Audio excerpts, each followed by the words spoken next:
אנחנו לאישה הגדולה הבאה. היא מוכרת גם כשירי פופינס. מהבית קוראים לה שירי דולב. היא מנטורית לסדר ולארגון הבית. היא מחברת את הספר בית שעובד בשבילך.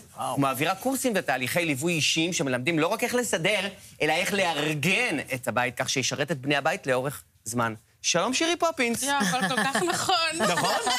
את יודעת למה? כי ארגנתי את הדברים שלפני שאמרתי אותם.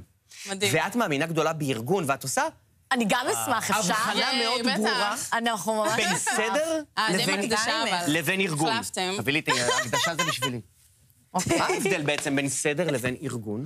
אני כל כך שמחה שאתה מתחיל עם זה. כי אנחנו מדברים בעברית, כאילו סדר וארגון זה אותו דבר. זה מילים נרדפות, אבל זה לא. אוקיי? אי אפשר לסדר משהו שלא ארגנו קודם. לסדר זה להחזיר למקום. אם לא החלטנו מה המקום, אז איך אנחנו יודעים לאן להחזיר? אוקיי? אי אפשר להחזיר למקום חפצים שאין להם מקום.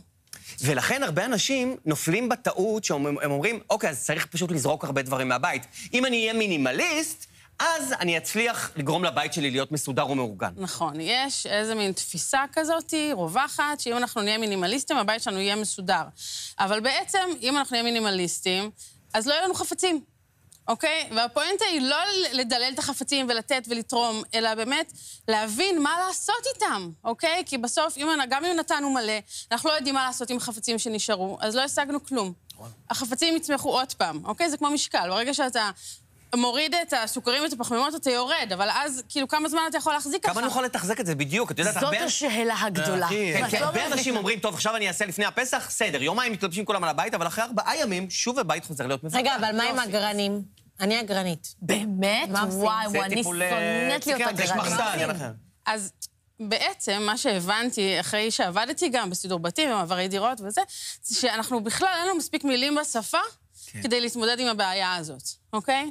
ואז בעצם נאלצתי להמציא מילה. קראתי לה פזרת. פזרת? כן. אין מילה כזאת? לא. פזרת. עכשיו אתם מכירים פעם בן אדם מפוזר.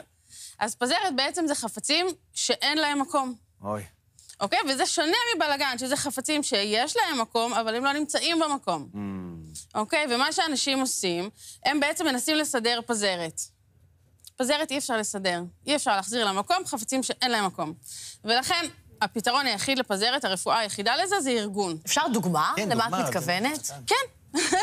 אז בואו נגיד ניקח ספרייה. אוקיי? אם נניח יש לי ספרייה בבית, הוצאתי ספר, קראתי, שמתי את זה ליד המיטה. עוד, הבן שלי בא, הוציא את כל המדף התחתון, פיזר. אז יש חפצים, יש להם מקום, לא נמצאים במקום. זה בלגן. אם יש לי לצורך העניין ספרייה, אבל היא קטנה מדי, ולצידה יש 2 ערימות של ספרים. זה נחשב פזרת. ואותה בעצם אפשר לתקן בכך שאו נביא עוד פתרונות אחסון. נכון, או שנלמד למקסם את פתרונות האחסון שיש לנו. או שאם אין ברירה ואין עוד אפשרות להוסיף אחסון, אז נצטרך למיין. את מגיעה הביתה? את מדברת על 2 דברים מעניינים שהם כאילו משלימים אחד את השני. בעצם, מצד אחד יש לך שיטה מאוד סדורה. יש לך שיטה איך מארגנים. נכון. מצד שני, את אומרת, זה גם חייב להיות מאוד אישי. זאת אומרת, השיטה שלי לא תתאים בדיוק לכל אחד, לכן אני צריכה לעשות ליווי אישי, כי מה שמתאים לאדם לא מתאים למעיין ולא מתאים לי. תראה, השיטה היא ארגז כלים, אוקיי? כמו שיש להנדימן ארגז כלים, יש לו מפתח שוודי, ויש לו פטיש, ויש לו מברגה, ויש לו... וכל פעם הוא צריך משהו אחר, אוקיי? כשאתה מתקן את הברז בביוב, אתה לא צריך עכשיו בפטיש. נכון.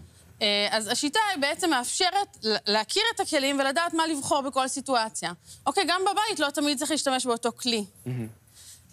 לכן הליווי שלך הוא מאוד מאוד אישי, וזה חשוב, כי את כבר לא מגיעה לבתים של אנשים, את כבר, בוא נגיד, גדולה מדי, את כבר כותבת ספרים ועניינים, אבל את כן מלווה בשיטה אחרת, אז תסבירי איך אפשר להיעזר בשירותייך. אז מה שמשמעותי באמת, וככה משפיע על העשייה שלי, זה זה שהשינוי הוא בראש.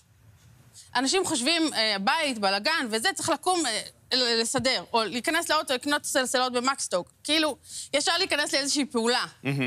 זה לא הפתרון, אוקיי? הפתרון הוא להבין מה מונע מהבית שלנו להיות מאורגן. מה יהפוך את זה... כשהייתי קטן, היו שמים מדבקות. יפה, אז אפשר לשים מדבקות. הפואנטה היא שצריך לקבל את מה, אתה בגן ילדים? מה מדבקות? אמרתי שאני קטן. צריך בעצם לקבל את ההחלטה הנכונה. מה זה ההחלטה הנכונה? זה לא אני החלטתי, ואז כולם צריכים לעשות כמו שאני אמרתי. זה באמת החלטה שמותאמת להרגלים של בני הבית. אוי, אשתי, ולכן- כל מגירה שחלילה יש בה קצת מקום, הופכת אותו למה שנקרא מגירת בלגן. אתם מכירים את זה? ברור. אבל יש לי מלא מגירות בלגן. זאת אומרת, היא יש לי גמרה אחת, בלגן. סיימה את המגירה, כבר אין בה מקום, עברה למגירה חדשה, גם היא מגירת בלגן. שירי, ואני אני כל כך חושבת שאם מאורגן. תבואי אליי הביתה, את תהיי די גאה, עם כמה שאני שונאת לסדר. אצלי תלוי באיזה יום. אבל תשאלי אותה, היא גרה לבד, בגלל זה את גאה.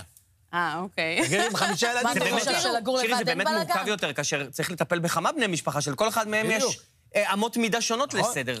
יפה. בדיוק בגלל זה אנחנו צריכים לעשות את התהליך הזה של למידה של איך לארגן.